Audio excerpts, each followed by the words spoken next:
Ukraine को रूस के अंदर तक पश्चिमी देशों से मिले हथियारों के इस्तेमाल की इजाजत पर फिलहाल सस्पेंस बरकरार है, मगर रूस की ओर से लगातार इस पर तीखी प्रतिक्रिया सामने आ रही है। खुद रूसी राष्ट्रपति व्लादिमीर पुतिन ऐसे फैसलों की खबर पर नाराजगी जता चुके हैं। वहीं अब रूस के पूर्व राष्ट्रपति दिमित्री मेदवेदेव, जो अपनी आक्रामकता के लिए जाने जाते हैं, ने एक बार फिर यूक्रेन और उसके पश्चिमी सहयोगियों की मुश्किलें खड़ी कर दी है। मेदवेदेव ने टेलीग्राम चैनल के जरिए चेतावनी भरे अंदाज में पश्चिमी देशों को बड़ी नसीहत दे डाली है। उन्होंने कहा कि पश्चिमी देशों की दखलंदाजी से रूस का धैर्य खत्म हो रहा है। परमाणु संघर्ष किसी के हित में नहीं है। रूस ने अंदर तक सटीक हमले करने के मामले में पश्चिमी देशों की दखलंदाजी के जवाब में अपनी परमाणु क्षमताओं के इस्तेमाल करने में संयम बरता है। सबसे बड़े धैर्य की भी अपनी सीमाएं होती हैं। ऐसा माना जा रहा है कि रूसी नेता की हालिया चेतावनी यूक्रेनी सेना को सामरिक मिसाइल सिस्टम देने के लिए अमेरिकी रुख के बाद आई है। मौजूदा रूसी राष्ट्रपति के खास समझे जाने वाले दिमित्री मेदवेदेव ने यूक्रेन के खिलाफ रूस में अब तक तैयार सबसे बड़े बम के इस्तेमाल का इशारा किया है। इस बम को फादर ऑफ ऑल बम यानी FOAB नाम दिया है। मेदवेदेव ने आगे कहा कि सच है कि रूस से इस प्रतिक्रिया की संभावना नहीं है, लेकिन ये भी एक संभावना है। फिर क्या होगा? ये खत्म हो जाएगा। उस जगह जहां कभी रूसी शहरों की मां खड़ी थी, वहां एक विशाल धब्बा रह जाएगा।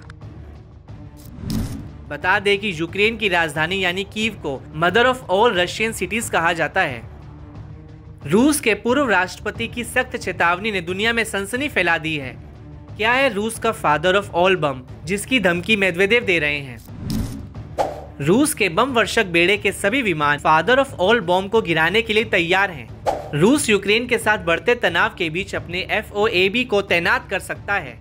थर्मोबैरिक बम को सभी बमों का बाप कहा जाता है, जो रूस का सबसे शक्तिशाली पारंपरिक बम है, जिसका वजन लगभग 7100 किलोग्राम है।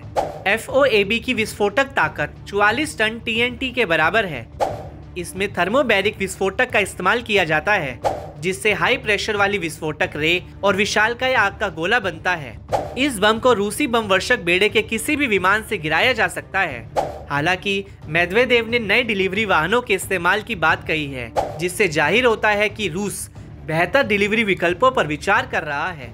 रूस इस बम के लिए RS-28 सरमेट जैसी मिसाइलों का इस्तेमाल कर सकता है। ये इंटरकॉन्टिनेंटल मिसाइल 10 टन का पेलोड ले जाने में सक्षम है। ये पेलोड ताकत के मामले में सबसे शक्तिशाली इंटरकॉन्टिनेंटल बैलिस्टिक मिसाइलों में से एक है। FOAB को पहली बार साल 2007 में दुनिया के सामने पेश किया गया था। रूस ने इस बम को अमेरिकी मैसिव ऑर्डिनेंस एयर ब्लास्ट के जवाब में बनाया था, जिसे सभी बमों की मां कहा जाता है।